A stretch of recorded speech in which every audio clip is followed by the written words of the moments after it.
What up, guys, and welcome to Bracket 4. I'm so excited to be here. This has been one hell of a tournament so far. Bracket 1, 2, and 3 have killed it so far. Totally surprised how each one came down, so I'm definitely going to be probably surprised how this one comes down the bracket.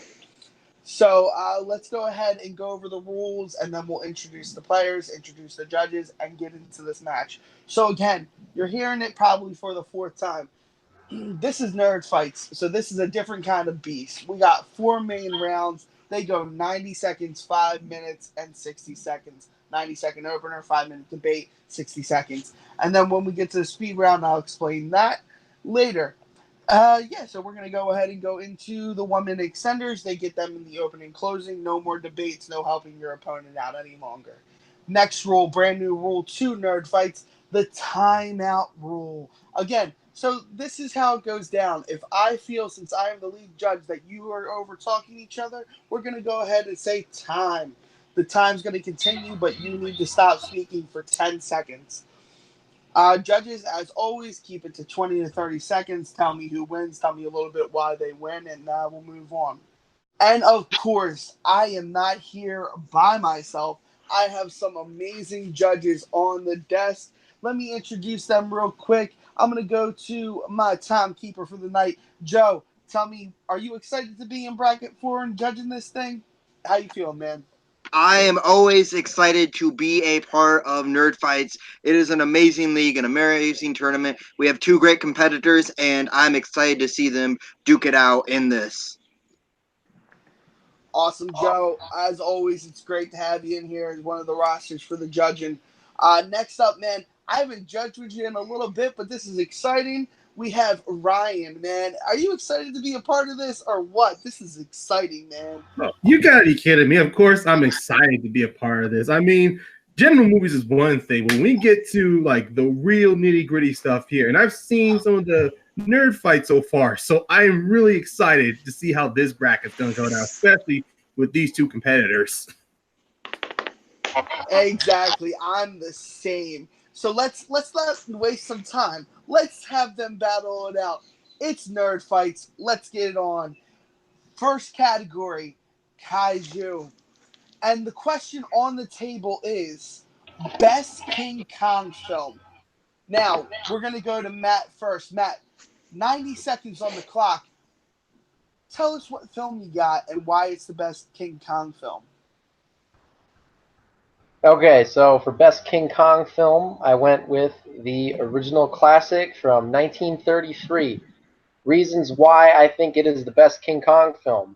It's been re-released like 6 times since its initial release. They restore it every time. It introduced groundbreaking visual effects, which might, compared to stuff today, probably isn't the same, but the fact that they basically created new ways of filmmaking just for like what in 1933 was probably just meant some silly movie about a giant ape. I mean, they created so many different things using stop motion animation, implementing rear projection screens behind the actors performing with the stop motion, all sorts of effects created, broke box office records, basically started the monster genre like 20 plus years before even stuff like Godzilla was out in Japan. And I'll probably reserve the rest of my time for the debate, but King Kong 1933, best King Kong film. All right, 1933 King Kong. Oh, man, I'm excited to see what you got. Now, Alan, 90 seconds on the clock. Tell him why his King Kong ain't got shit on your King Kong. Well, his King Kong, I mean, beautiful as it was, it had groundbreaking effects, but it didn't have an Oscar for those effects. The Kong 1976 had an Oscar for Best Visual Effects, and it had a stellar cast. Jeff Bridges, Charles Grodin, and of course the beautiful, sexy, amazing, incredible Jessica Lange. She is reason to watch that film alone. Just to watch her interactions with a big, giant mechanical hand and a guy in a suit is pretty remarkable. She was beautiful. She sold the movie. It had a great environmental message. Of course, the arrogance of man being prevalent through any King Kong movie, but the environmental message in that film was pretty spectacular, pretty beautiful, and just an all-around great film. And it featured at the end. It changed it up from the other Kong films. It used the World Trade Center at the end in the climax. So just a fantastic film all around. All right.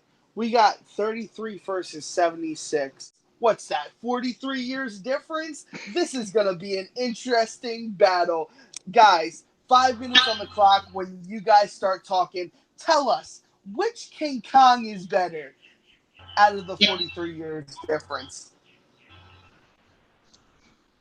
All right, so first things first, with the Oscar for visual effects, technically the award didn't exist in 1933. Actually, the head of RKO Pictures petitioned the Academy to acknowledge Willis O'Brien's groundbreaking visual effects, so it actually helped to create the category itself. And as for King Kong 1976, entertaining film, a lot of great performances in it. Jessica Lange's performance, not the greatest performance in that movie. She's great to look at, but she's not... She to go before she became like the American Horror Story, the great performances she had later in her career. But in that movie, she's just kind of silly. Like, I mean,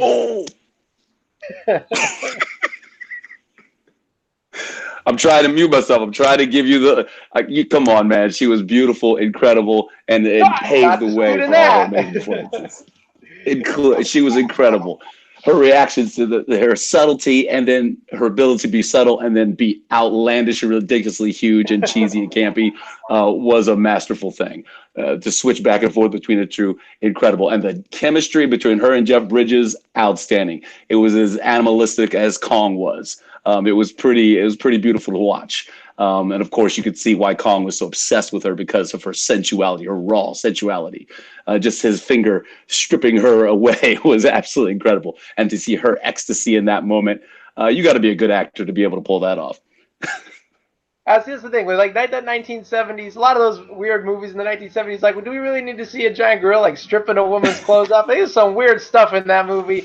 It's bizarre, like subplots, like when they find her like just floating in the middle of the ocean. She's like, yeah, I was on some boat and it just like exploded. And it's never like acknowledged ever again what happened. Like, at least like with the 19, they're shooting a movie. It's like there's some stuff in that 70s one. It's like an oil company and they go to an island for oil. And then it's like, they're like, oh, this oil's bad. We can't, it like never is, it's bizarre subplots are introduced, not really acknowledged later on. At least with King Kong, it's like, we're going here to shoot a movie. And they're like, oh, well, you got this giant gorilla. It's like, you know. Yeah, but then they go over. All of a sudden, they're going to catch this gorilla. They've got no equipment to be able to catch a gorilla in that time period, let alone get it back to New York, chain it in this unrealistic way in this area, in this place. There's no kind of continuity of, okay, all of a sudden, yeah, we got the gorilla back, and it's wrecking havoc. And it's just completely unbelievable. There was no plot holes. There was just voids of plot, how they got there, what they were doing there. Sure, they would go to film a movie, but then they just get the idea, well, we scrapped that because of, and we will try not to go into all of the extraordinarily, shall we say, racist aspects of the tribes, of the indigenous people of the Kong Island, of Skull Island, and the insanity that was that. Yeah, of course, Jessica Lange floating, falling off of a boat. It was the 70s. That stuff bound to happen. You know, with the keys, the key parties and things like that. Just true to the time. And with the oil, again, that environmental message. You know, we're doing this thing. We're trying to get oil. We're trying to find the oil. Oh, look, here's another way to exploit nature in a different way. And it all falls apart. The arrogance of man, again, well represented in that.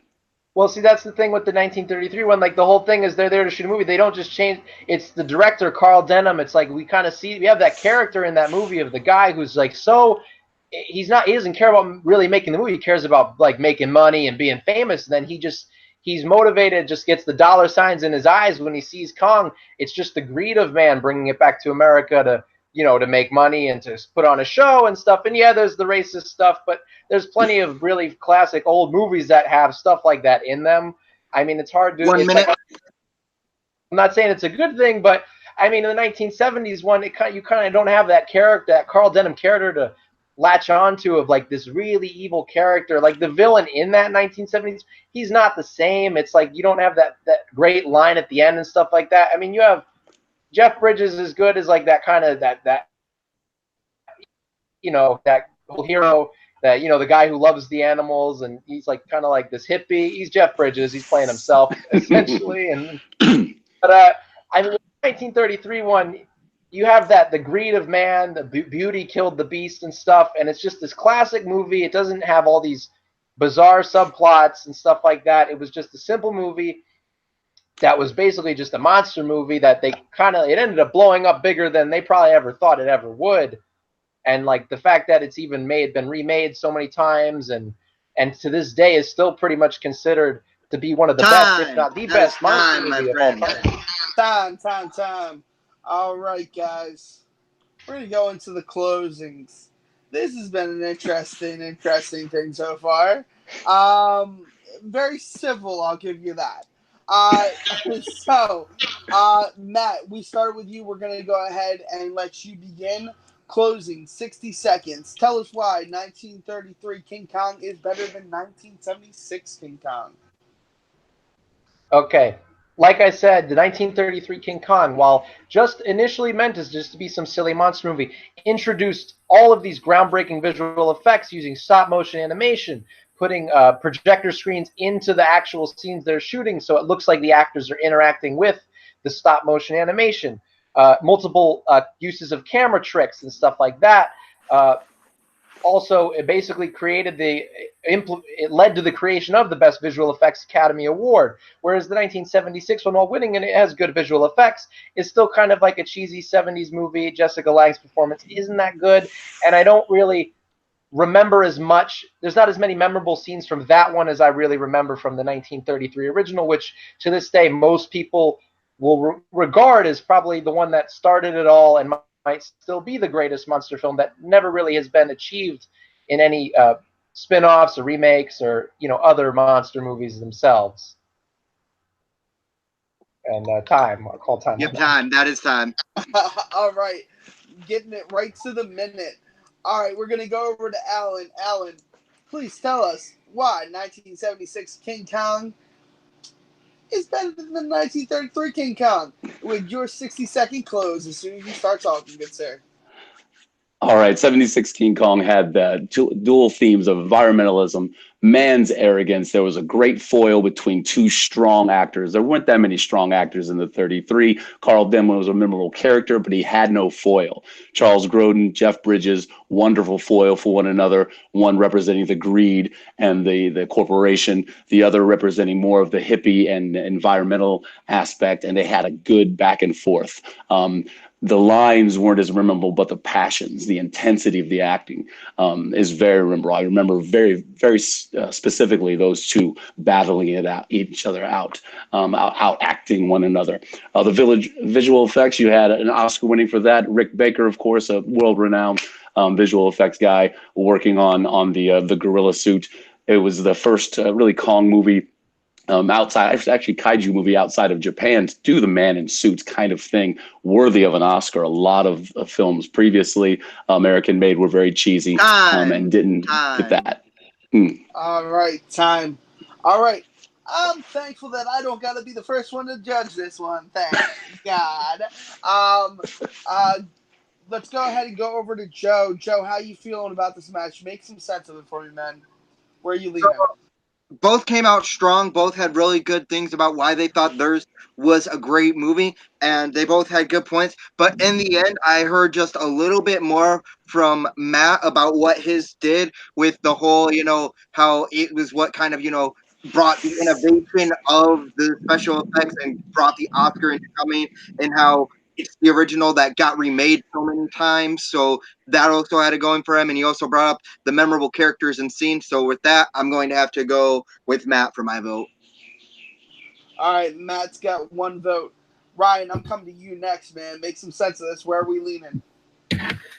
Okay. All right. Just get down. Both these guys really they were painting two different pictures with their stories. For the 1933, Matt laid more on the innovation that the 33 King Kong had done. How it pretty much led to a new techniques in filmmaking, which are being even more adapted and pioneered to even now today. Allen for his 76 definitely did a lot on how this remake focused more on giving us a more intense, meaty story in there with the idea, with the environmental message. And one thing I do want to bring up with Matt on his closing, when he said that even the original has been remade so many times. I had it on my notes, but I think it was that he mentions that 76 didn't improve or was you know what? Never mind. I'm just gonna cut that over because it's chicken scratch right now in my notes. But I do want to add that there have been remakes that have improved on some of the formulas from the originals. And while Allen does say that 76, regarding the effects, both of them did a great job. And Allen, if you had hit back harder on maybe talking more on the effects, on what else it did other visual effects, because there were moments in the 76 movie where it was really kind of hard not to notice that it was a guy in a suit with the Kong piece. And I do enjoy your passion and how you talk defending Jessica Lange's performance. You did not take that one lying down, and you talked about some of the problems with the 1933 one, with the let's say the portrayal of the natives, some of these story elements, and how, to be honest, you don't remember much about 33 unless. Tell me who you got, Ryan. All right, ultimately in the end, yeah. Matt had more. I'm sorry, Matt had more in his argument. Oh, and he defended much more in his argument as well, and he kept attacking Allen as well. So I'm going to give the point to Matt. Matt's got the first point. We're going to move on to the next category, which is DC. And this is one that I'm super excited for, because best DC animated film. And we're going to go to Allen first. Allen, which DC animated film is the best DC animated film?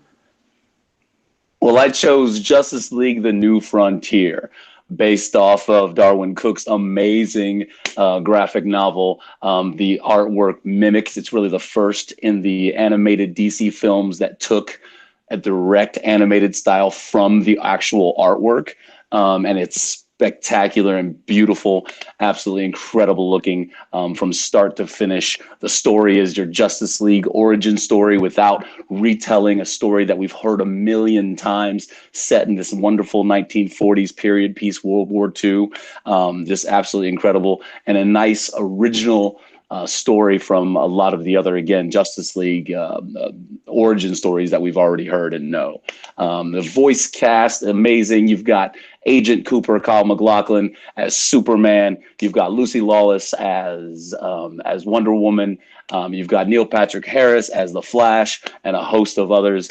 Just an absolutely incredible film. Nice, about an hour and 40 minutes. Doesn't overstay its welcome. Tells a really clean story, and again, just visually, just absolutely stunning, and never a dull moment in the film. All right, Allen, I like the way you painted that picture for me. Just as much as I like that movie. We're gonna flip over to Matt and see what he thinks the best DC animated film is. Matt, hit us with your selection. So this was tough because, like we said, there's like so many DC Animated Universe movies. I think there's like over 20 of them. But the one that I picked, I felt is the best. And I think it is The Flashpoint Paradox, based off of Jeff Johns' 2011 Flashpoint comic. And I think the reason why I think this is the best is not only is it just bringing a culmination of many things happening in the DC Animated Universe, it's also setting up the new future. Like with how the comics set up the New 52, it's almost setting up like a new animated universe.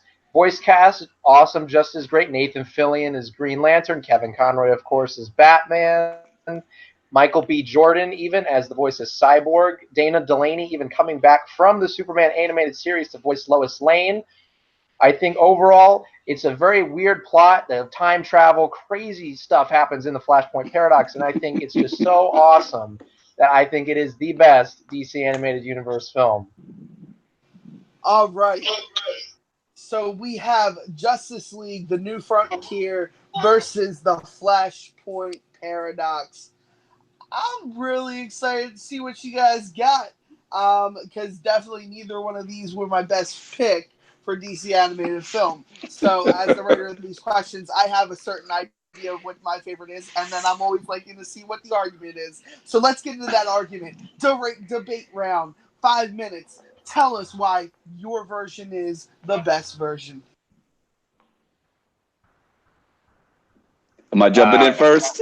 Yeah, go I'm ahead. jumping in first.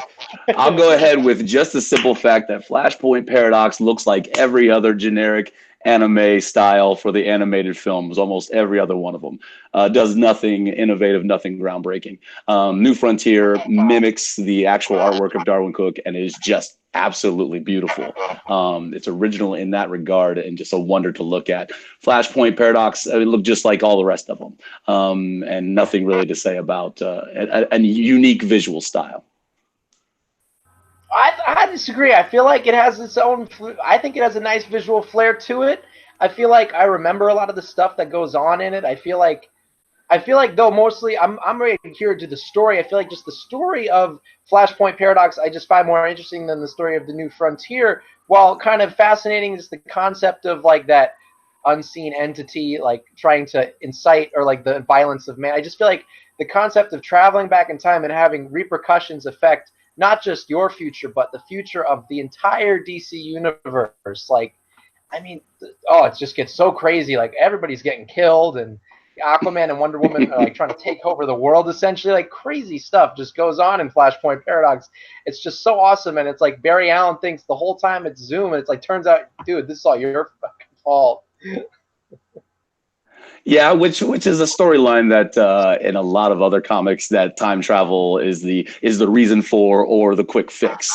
We can't even get into the DC Flash TV series where the whole thing every season now has just been about how time has messed everything up, and it's been his fault. And to be honest, the Flashpoint Paradox set up the New 52, and as an avid years and years DC fan, the New 52 sucked. It was awful, and it needed to be done strike down as soon as it started.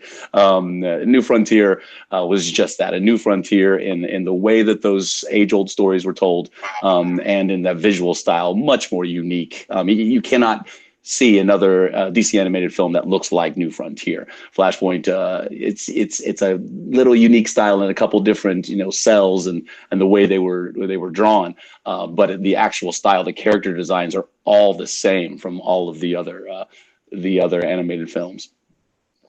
What I will say with the New 52 thing is that while it may not be up to the standard of what came before it, I feel like that you can't really put that on the Flashpoint itself because that thing set it up to be really great. Whether or not they made good on that promise necessarily isn't the fault of that comic/movie itself, but I mean, you can't argue they teed it up to be something really awesome. Whether or not it became what it ended up becoming might be a different situation. Whereas I think the New Frontier, while a great story in and of itself, it's not one that I revisit all that often, whereas something like Flashpoint Paradox I revisit far more. I revisit New Frontier simply because it is so unique and so interesting to see. I mean, it's a work of art. It's really watching a work of art. It's what you see when you read that graphic novel. You see it moving in that way in your mind, in exactly the way that they did it in the film. With Flashpoint, the actual Jeff Johns run looks nothing visually like the anime. The anime looks like a dime a dozen anime from any anime house that they pulled together to create those images. The New Frontier is a visual art book, exactly what it is. If you took the art book from that, it would look just like the graphic novel, which is exactly what I wanted to see when I saw that come to life. And the voice cast is just outstanding. Really, really unique and amazing. Lucy Lawless was a perfect, flawless Wonder Woman.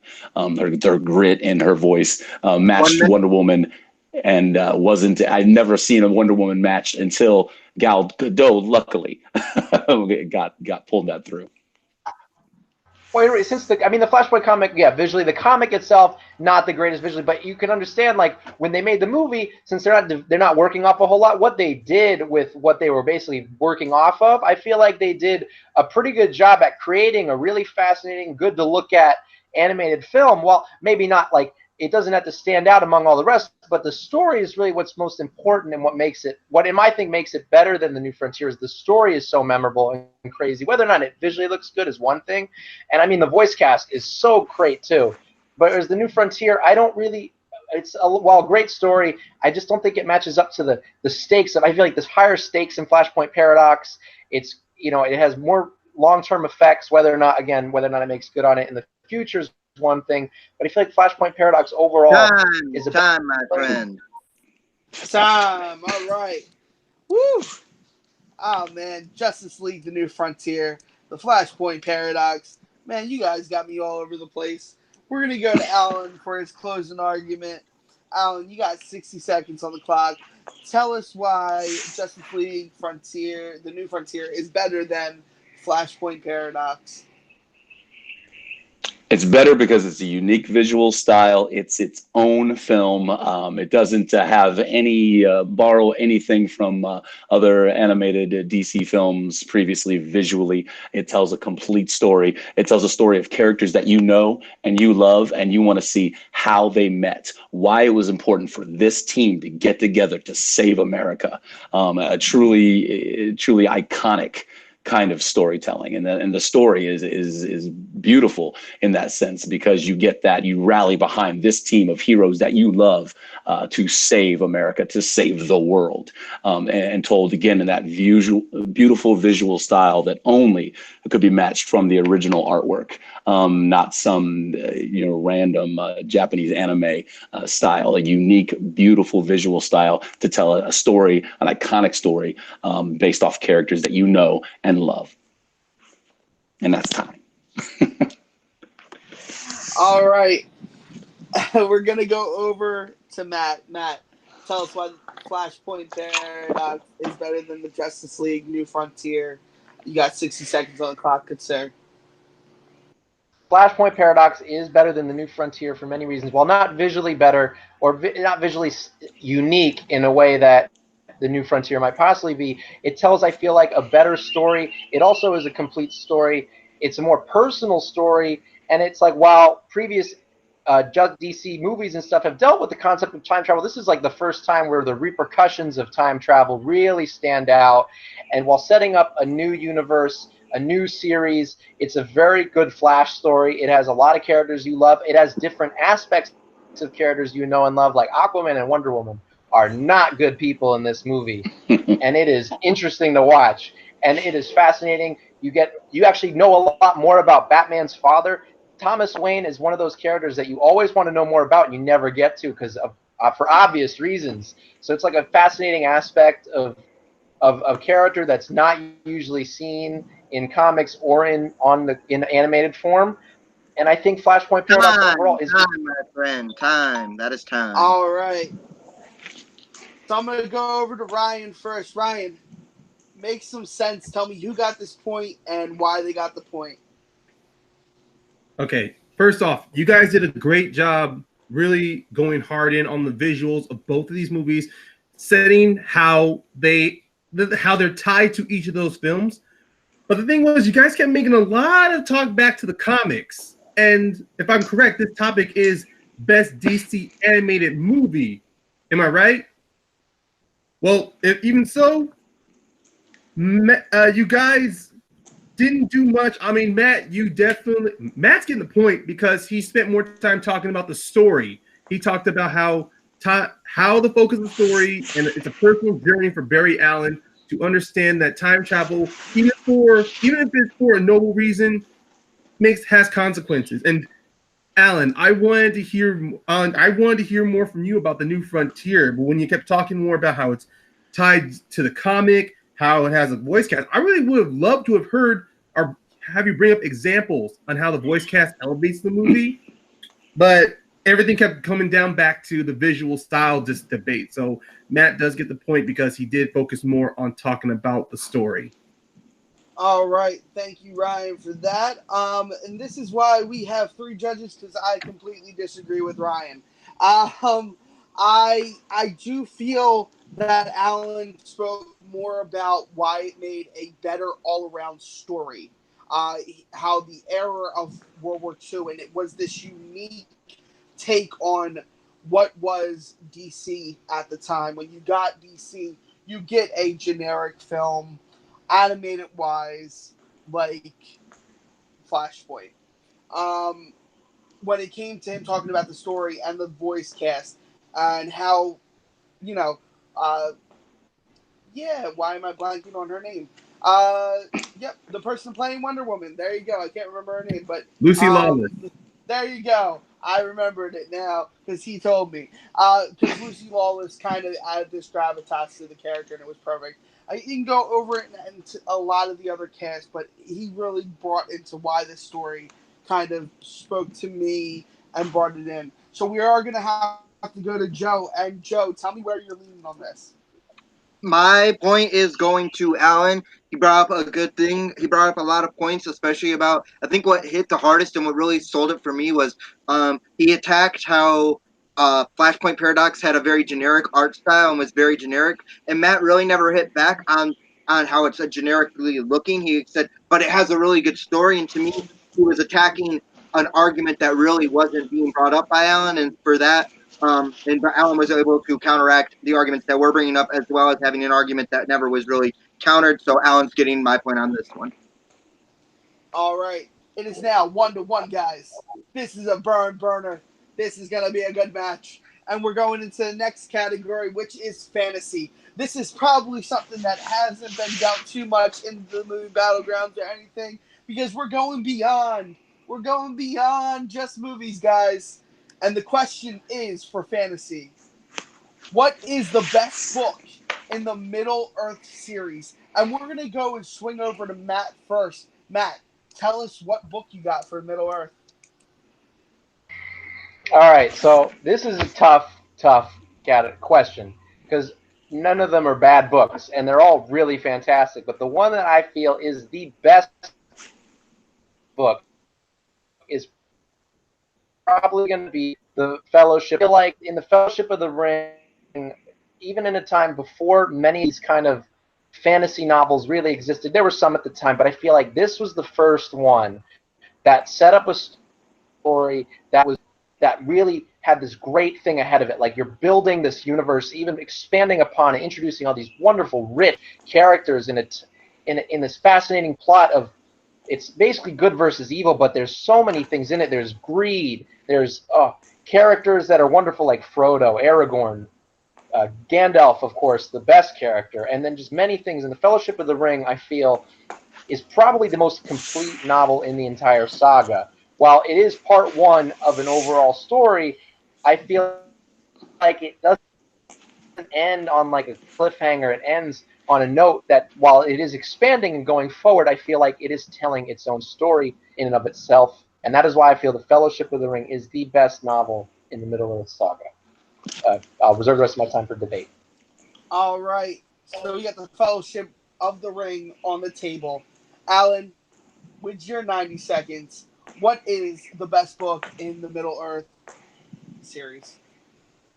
We're going right back to the beginning, to The Hobbit. The simplest book, the simplest story. You've got all the things that you have in Fellowship in The Hobbit, a group of people coming together to go take back something that was lost, and then it leading to this giant epic kind of battle, again, that pulls back to that simple story of Bilbo and in his epic journey, as something that he never thought he would ever do. He would never partake. You've got Gandalf, you've got all of your monsters, your goblins, you've got the most iconic, other than Darth Vader, villain in Smaug the dragon.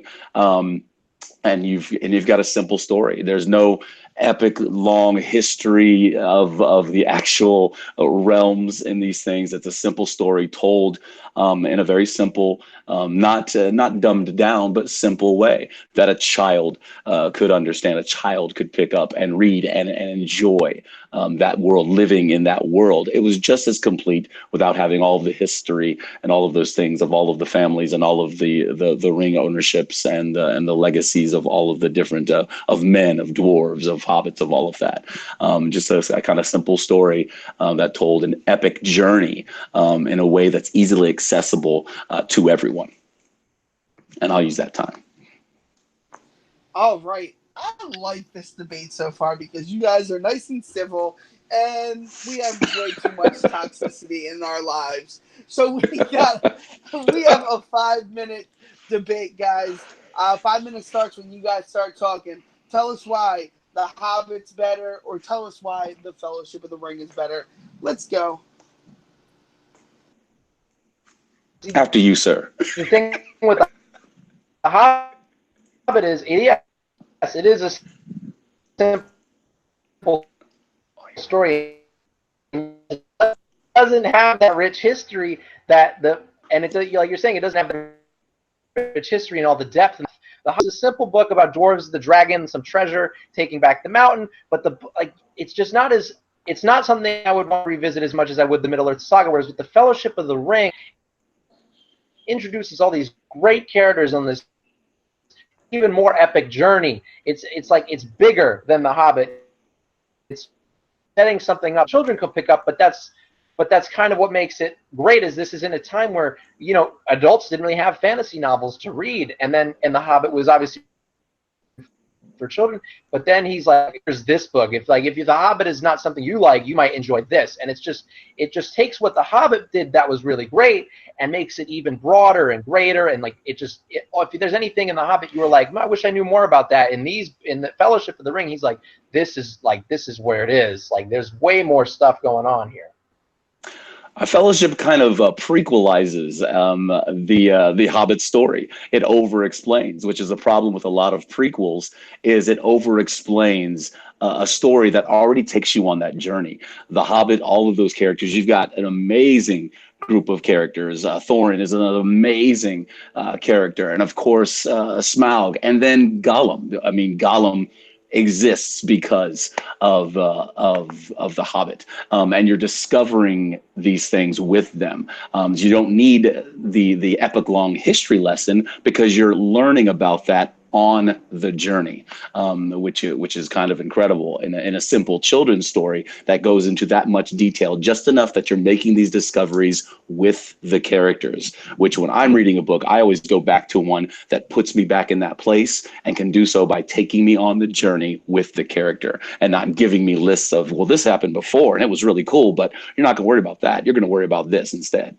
So it kind of streamlines that epic journey and taking me on it. See, the thing with the Middle Earth Saga is I don't want to be streamlined. I don't want some simple. I want something thick. I want something with a lot of character arcs, a lot of depth, a lot of stuff going on. Whereas I feel like, yeah, like you said, Smaug, great villain, but Sauron and like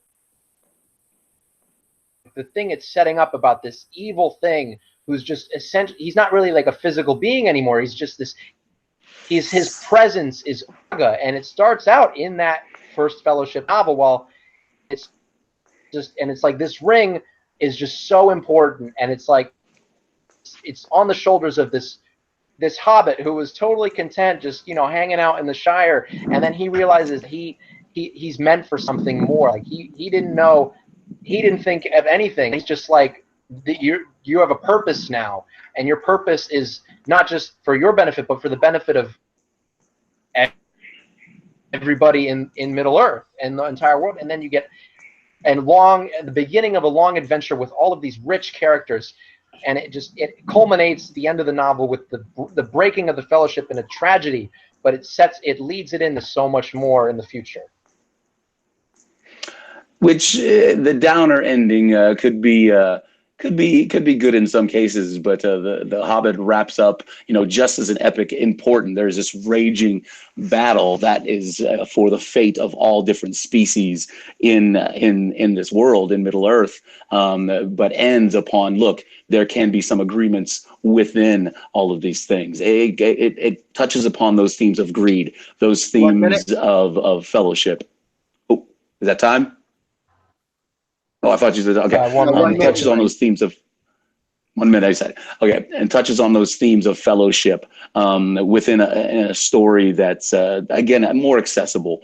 And as far as the threat of Sauron, there was no character. Their threat is there, but there was no character. I don't know why I'm supposed to be afraid of him, other than everybody just keeps saying you should be afraid of him. Whereas with Smaug, you fear him because of his actions, because of what he's doing, because of the way those characters have to interact with him. With Gollum, he's threatening because of the way he interacts with Bilbo, and what's at stake. And you realize the power of that ring just on his reactions alone, of how important it is to him.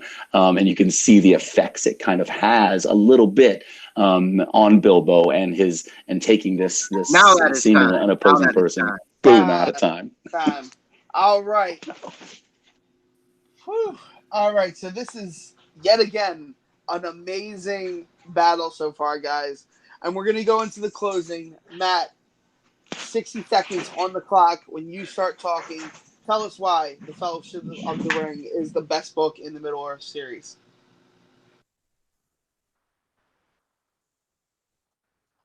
The Fellowship of the Ring is the best book in the Middle Earth series. The Hobbit, yes, accessible to get into. It is just a simple book, a simple story. That's fine. I don't want that. I want a story that is rich, setting up this massive universe bigger than it is. It took what The Hobbit did and expands on it in such a way that was unprecedented at the time. This book is almost 65 years old, and we're still talking about it. It is incredible. I feel like if this book was not written, and in the books that followed, I feel like The Hobbit might have just been one of those simple books that kind of got forgotten about. I feel like if it wasn't for a book like The Fellowship of the Ring and the entire saga, wouldn't be what it was. And you're introducing all these rich characters that, who knows if somebody will ever touch upon this again. I don't think so, but I feel like The Fellowship of the Ring is the best book in the Middle Earth saga, and it took what The Hobbit did, expanded upon it, made it better, and made it what it is today.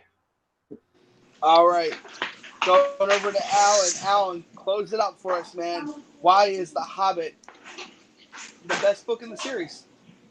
The Hobbit really didn't need anything expanded upon. It told a very beautiful story, created a very amazing, believable fantasy world all by itself, all on its own. You knew what every one of these creatures was. Nobody heard the word hobbit. Barely anybody heard the word dwarf or anything of that nature really before this. I mean, the concepts were there, but this really solidified all of these different creatures, all these different characters in a way that was beautifully told and epic. Fantasy novels in the 30s, of course, weren't really a big thing, but this was really coming upon creating this magical world, this mythical world that, great, we got some expansion upon it with other books, but it really didn't need it. This told a very beautiful story, an epic journey, in a really, really tight, nice package. That's it. All right. I like it. Listen, you guys keep it nice and sweet and clean. I like it. So what we're going to do here is I'm going to go ahead and start off first, and I'm going to go ahead and explain real quick. I'm awarding Alan my point because he basically explained that is a self-explained story. He kind of hit Matt a little bit on your villain is just a presence. He's not really a physically thing of being. There's no reason really to be scared of him. I think overall, Alan just hit more on why this is a better book when it comes to being something that you can pick up, put down, not have to worry about it, and then pick it back up again and read it and enjoy it just the same. You don't have to worry about a lot of the mythos. You can just get up and read it, which is always a great thing. So Alan is getting my point. I'm going to go over to Joe. Joe, tell me how you're feeling. Yeah, same as you, same thoughts as you. Alan brought up a lot of good points about how it's a great story and it doesn't really need expanded upon.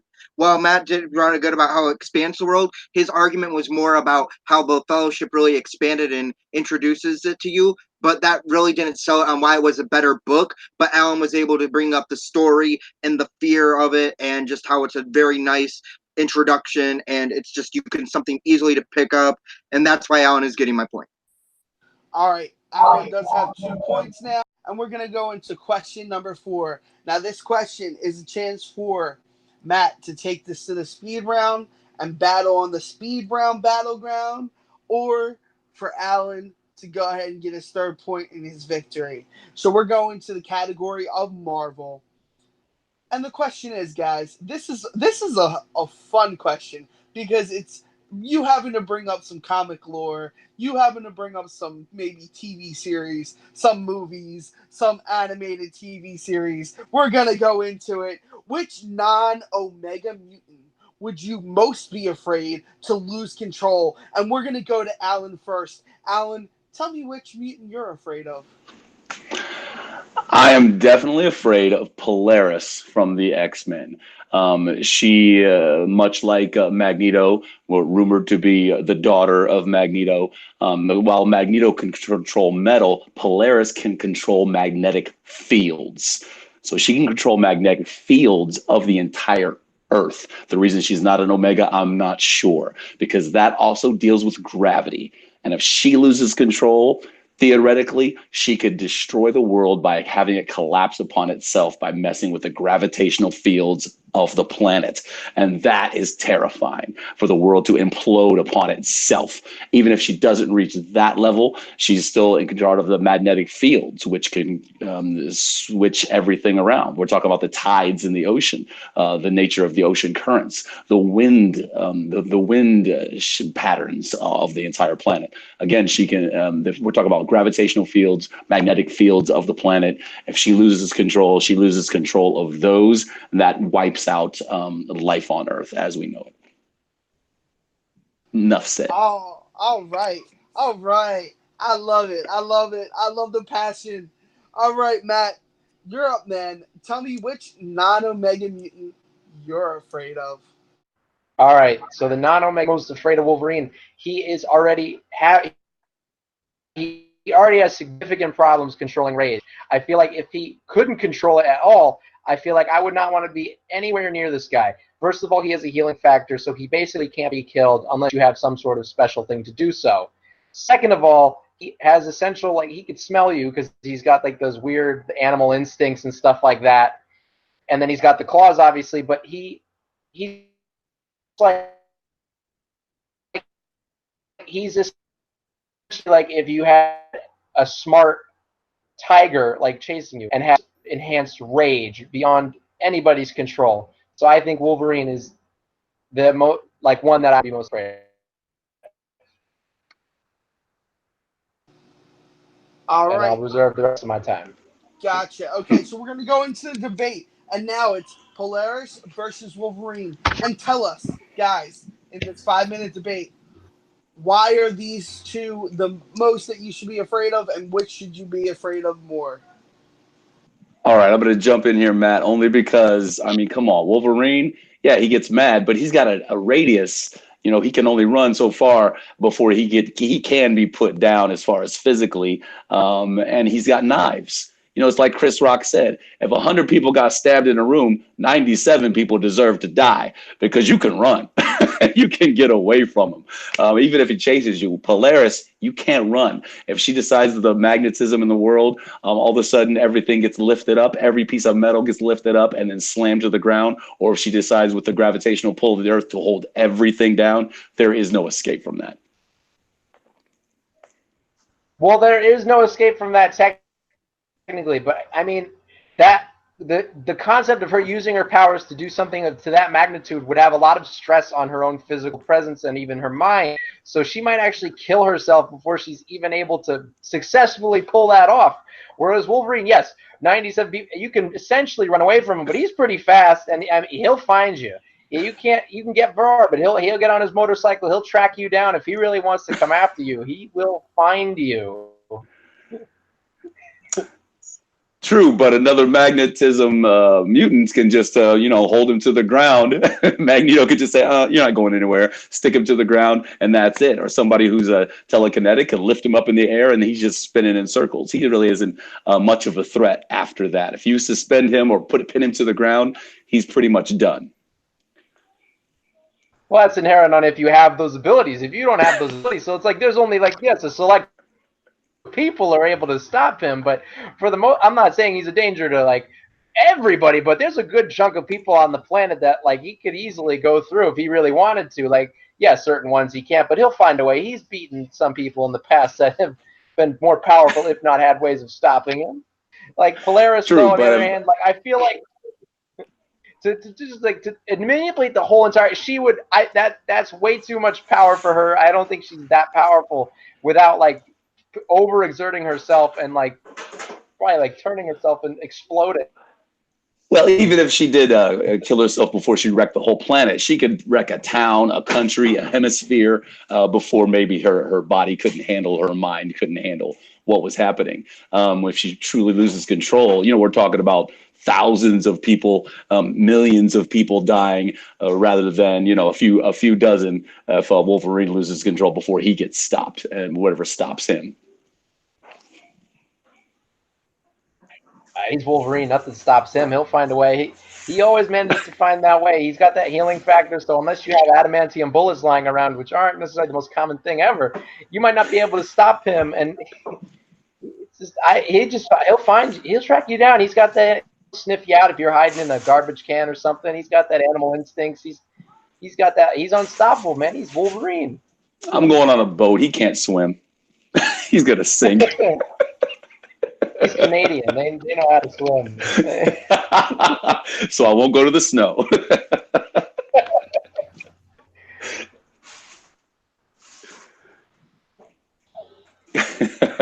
Yeah, I still think Polaris is just, again, it's that ability to control,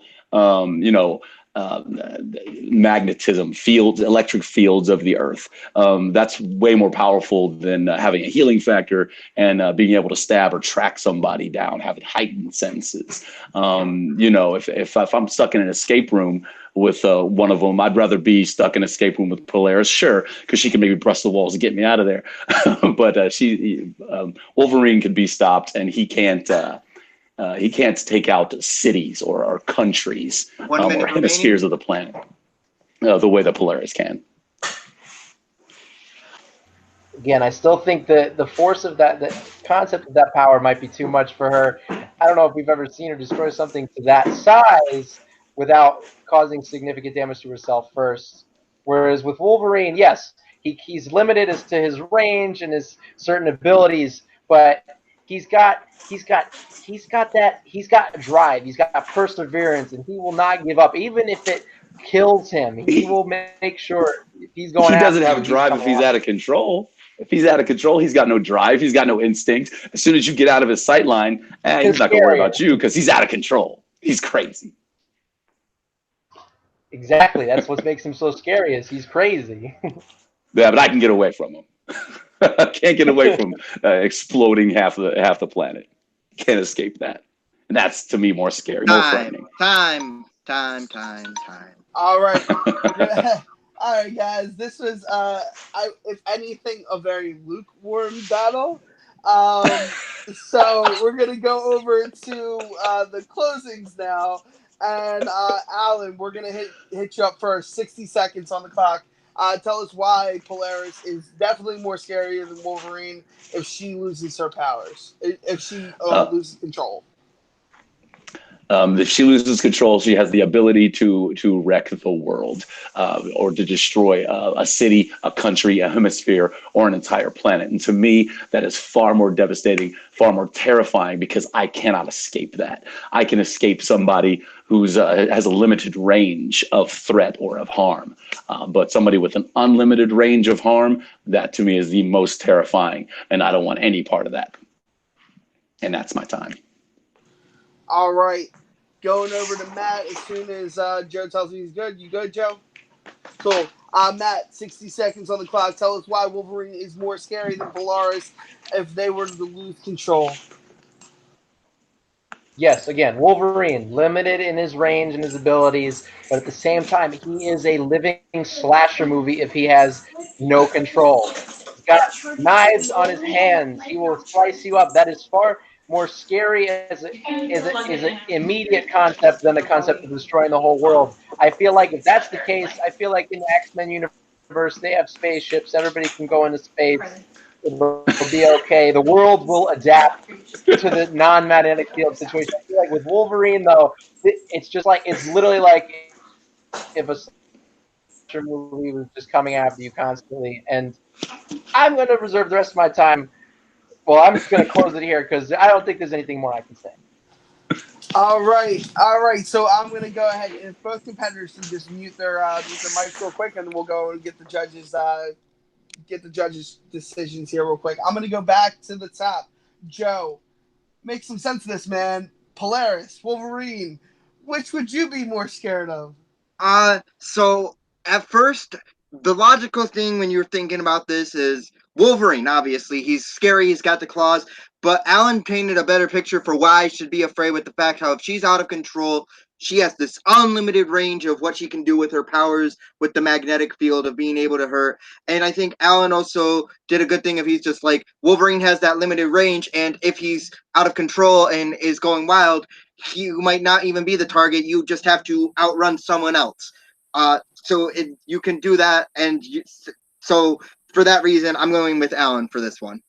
All right, Ryan, who you got, man? Where you're more afraid of Polaris or you're more afraid of Wolverine?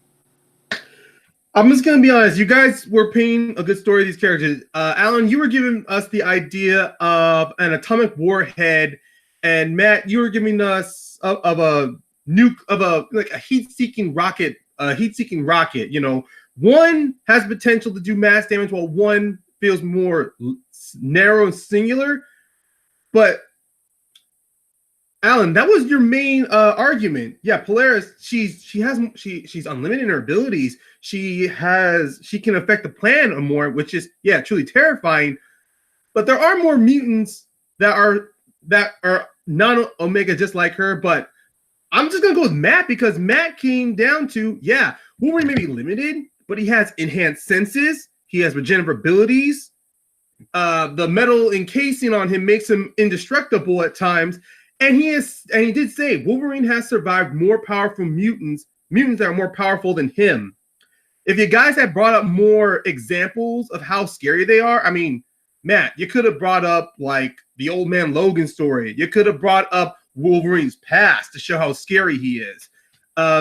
I know there's some examples of Polaris, the fact that she could be Magneto's daughter. I mean, there is a story, a what if, to where she nearly destroyed Genosha, but was, reined back in. But ultimately, Matt gave us the whole idea. Yeah, sure, you can outrun Wolverine, but the fact that he keeps coming after you, he keeps coming, he's going to wear you down psychologically and physically. So I'm going to give my point to Matt. All right, I love both of you guys. Just thank you for making me the deciding factor in this match and this everything, what we're going to be doing further down the line. This is awesome. Anyway, getting to the point. Okay, so I understand where Ryan's coming from and where Joe are coming from. Both arguments were great, but here's the thing that Alan painted a picture for me. You cannot outrun, no matter if it's a few seconds later. You can outrun Wolverine and get another day. With Polaris, you can't. It's over. The world's done. Because all she's got to do is reverse. Let's say she reversed the ocean, just the ocean, tidal waves, massive tidal waves, and that's not as powerful, like not as much draining on her energy. So when it comes down to that, the person that I'd most be afraid of is the person that I can, no matter what, I can't outrun them. I'm a pretty big dude, so it doesn't matter. I couldn't outrun either. But regardless of that, I could definitely not outrun Polaris. Also, Matt, you kind of dinged yourself by saying Wolverine's number one weakness, which is adamantium bullets, which means, sure, let's just go stockpile that. No, but Alan is getting the point, and your winner for bracket 4 goes to Alan with a 3-1 victory. What we're going to do is we're going to go ahead and go to the interviews real quick. We're going to cut over to Matt. Matt first. Matt, you didn't you killed it in your first question, and I've seen you battle before, and I'm telling you, you keep going like this, you're gonna be a contender in no time, man. You're improving so much more, and it's great to see you. I hope that this doesn't scare you away. I hope you'll come back. I hope you're ready for more battles, because I'm definitely ready to throw you back in there, because it's a great thing to see you improve as much as you just did. Matt, how are you feeling about everything? And how are you feeling about the match? Well, I'm feeling pretty good. I actually got a point this time on like the Marvel Battleground match. So yeah, I am improving. I didn't get 0 points. So yeah, no, I had a lot of fun. It was interesting. I had to look into a lot of stuff I don't look into very often. Yeah, I had a lot of fun. Definitely not scared away. I'll definitely be interested in doing it more in the future. Hopefully, I can, improve and improve and improve. But yeah, I think yeah, this was a good match. Congratulations, Alan, on the win. Good luck moving forward. But yeah, I had a lot of fun. Oh man, I'm glad to hear that, Matt. Like I said, you have been a hell of a competitor, and I'm super excited. We're gonna go over to Alan real quick. Alan, you are facing the bracket one winner, which is Alex Miller. Tell us, man, are you excited about this match? I'm so excited. As the judge in both matches, I'm just ready to see you guys go after each other. So tell me how you're feeling, A, about this match, how you're feeling about going against Alec, and how you're feeling your chances might be of getting that championship, that crown, being the Nerd Fights champion. It's pretty exciting. I'll be honest with you. I was pretty happy, pretty surprised that I won this. Matt, you're an amazing competitor, man. Love watching you in any of the battle rounds and any of the classics, all that kind of thing. You had really good arguments. Really good guy. Seeing Alec and yeah, excited to go up against him. I appreciated the civility of Matthew today. That was very nice because I've seen a lot of these turn into just yelling over each one another so much that you had to make a new rule for it. So I'm excited we didn't have to go to that. Kept it civil, kept it clean, kept it fun, and I'm super excited to move forward. I can't wait for the next round.